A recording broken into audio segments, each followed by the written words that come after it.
How much is too much? America's upcoming humanoid soldier just got a 100x boost. A new robot demo's transforming, plus the world's first AI agent CMO is unveiled. But first, Arcshell Robotics just unveiled its upcoming MX-01, which the company claims is the world's first flying, shape-shifting humanoid. In fact, the MX-01 is built around a humanoid base, and it can physically transform between three configurations: humanoid, quadruped, and aerial. Importantly, Arcshell says that each mode targets a specific operational need rather than simply combining separate features. So, in humanoid form, the robot is designed for dexterous tasks in human-centered environments, whereas when it's transformed into a quadruped, it gains a speed advantage when covering terrain as well as a higher payload capacity. Then, with its flight module engaged, it can bypass ground access limitations entirely and clear obstacles to reach locations quickly for aerial inspection or reconnaissance work.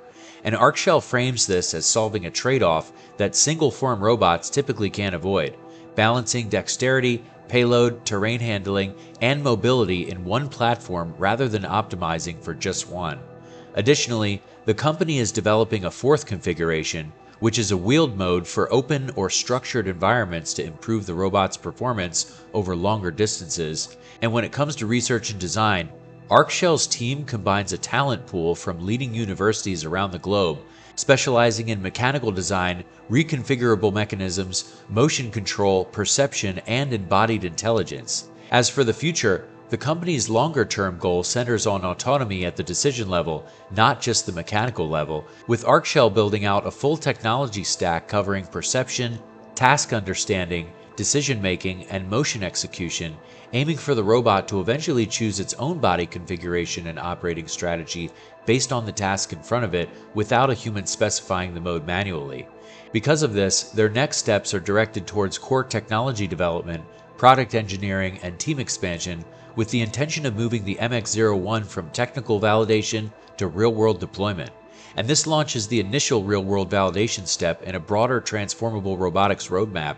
But tell us down below if you think that one robot with multiple form factors is the future, or if it'll be mostly humanoid, as researchers are increasingly teaching androids how to do things that we couldn't have imagined just a few years ago. For example, humanoid robotics company Foundation just detailed how it trains its robots, claiming its system now learns roughly 100 times faster than traditional methods. It works by starting off its training in simulation by using a physics-based environment and a 3D model that matches the real robot's size and weight. The system then learns through trial and error, guided by rewards and penalties that define its desired behavior.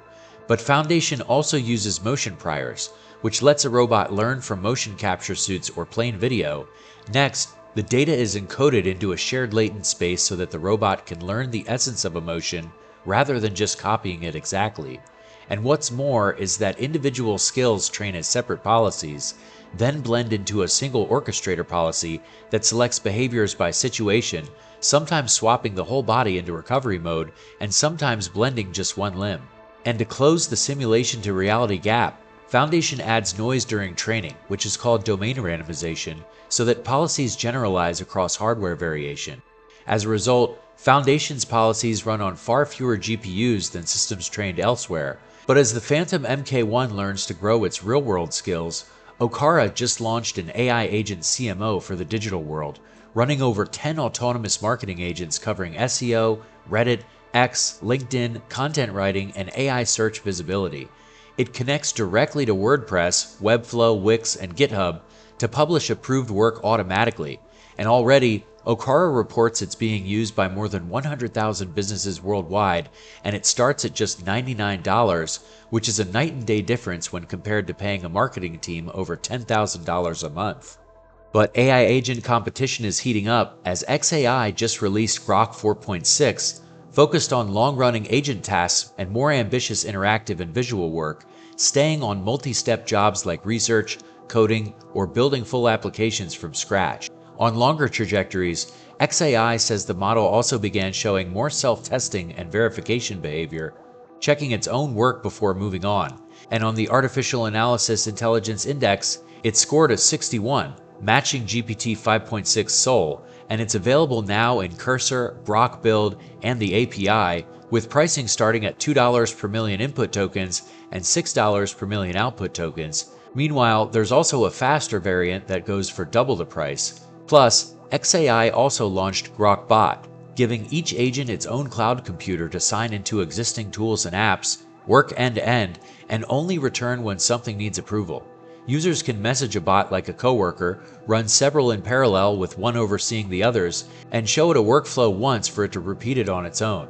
For now, Grok Bot is in early beta, available now for SuperGrok Heavy, Cursor Ultra, and Cursor Teams Premium subscribers, with enterprise access via waitlist.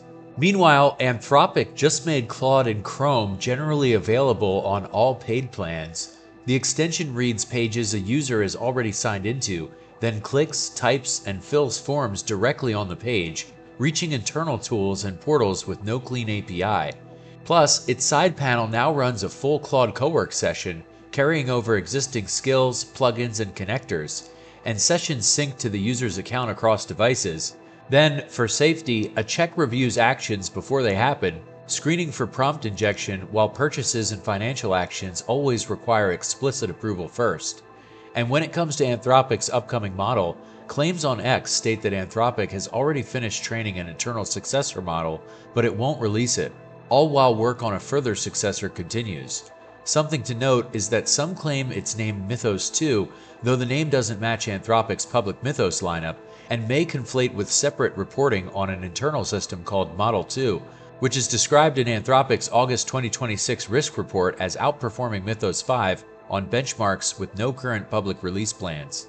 Plus, there are further claims that Anthropic is withholding the model specifically to prevent distillation by Chinese competitors, and that Anthropic will likely only ship a stronger public model once its main rival OpenAI can manage to release something that's clearly ahead of Fable 5.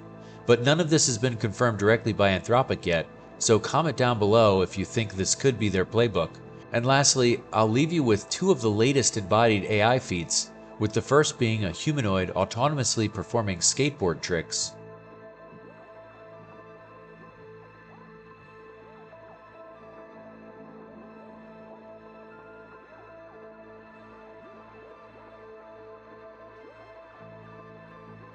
And the second being Kai Robotics Smash 2.0 for robot ping pong. So tell us in the comments below if you'd buy a humanoid robot that could play ping pong with you, and could robot sports betting be the next multi-billion-dollar industry?